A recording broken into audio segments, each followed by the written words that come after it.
Les aventuriers avec Issa Marzouki.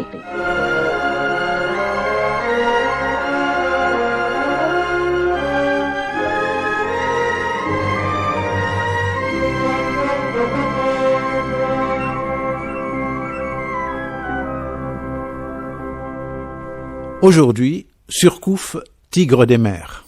Le 7 octobre 1800, le navire Kent, appartenant à la Compagnie anglaise des Indes orientales, bâtiment de 1200 tonneaux et alignant 40 canons, rencontre dans l'océan Indien le navire corsaire français, la Confiance, commandé par Robert Surcouf, nettement inférieur au navire anglais avec ses 400 tonneaux et ses 24 canons. 437 Anglais sont face à 160 Français. Malgré le déséquilibre des forces, après une poursuite de 2 heures, l'abordage permet aux corsaires de gagner la bataille et d'arraisonner un bateau qui sera acheminé vers l'île de France, l'actuelle île Maurice, où il sera vendu avec sa cargaison 100 millions de livres de l'époque, une fortune. C'est là l'un des exploits les plus prestigieux de Surcouf, l'un des corsaires les plus célèbres de l'histoire, qui fut également armateur et commerçant.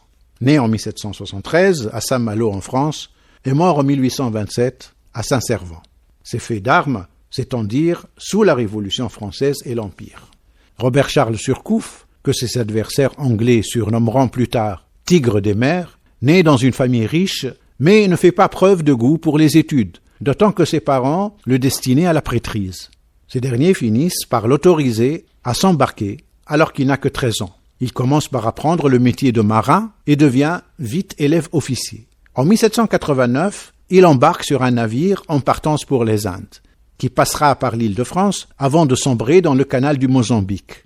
Les naufragés sont récupérés par un navire portugais qui les emmène à Sumatra avant de les déposer à Port-Louis. Surcouf devient alors officier de la marine marchande sur le courrier d'Afrique et sur la Revanche, et part pour le Mozambique et Madagascar. Lorsque la Révolution éclate, il embarque sur le Navigateur et la Cybèle, où il a fait son premier combat le 22 octobre 1794 dans l'océan Indien contre la marine anglaise. À l'âge de 20 ans, il devient capitaine au long cours sur un navire négrier, mais finit par choisir la course et devient ainsi capitaine corsaire. Sa carrière de corsaire sera incroyablement riche et surtout heureuse, car on ne peut pas dire que Surcouf n'avait pas eu de chance dans ses entreprises.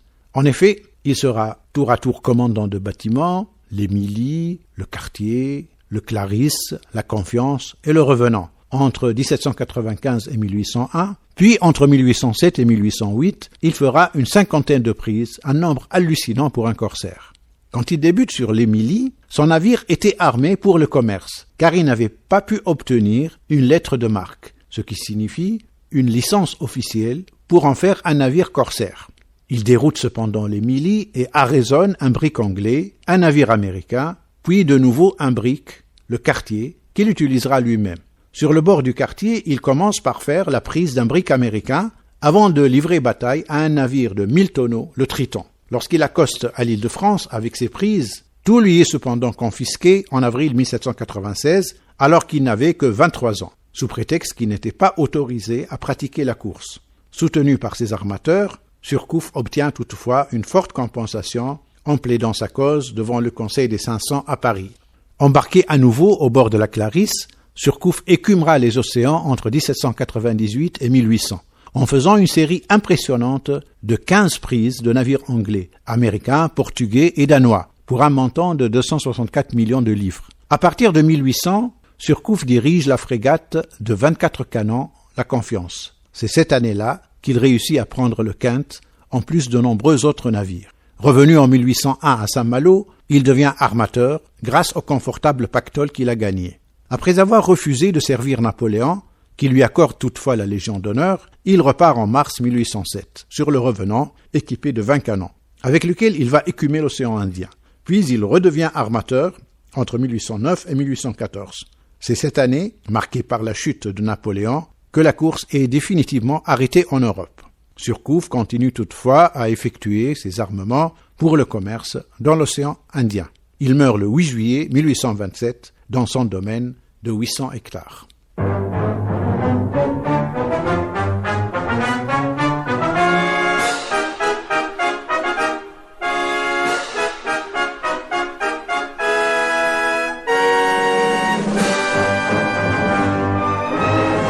Les aventuriers avec Issam Marzouqi.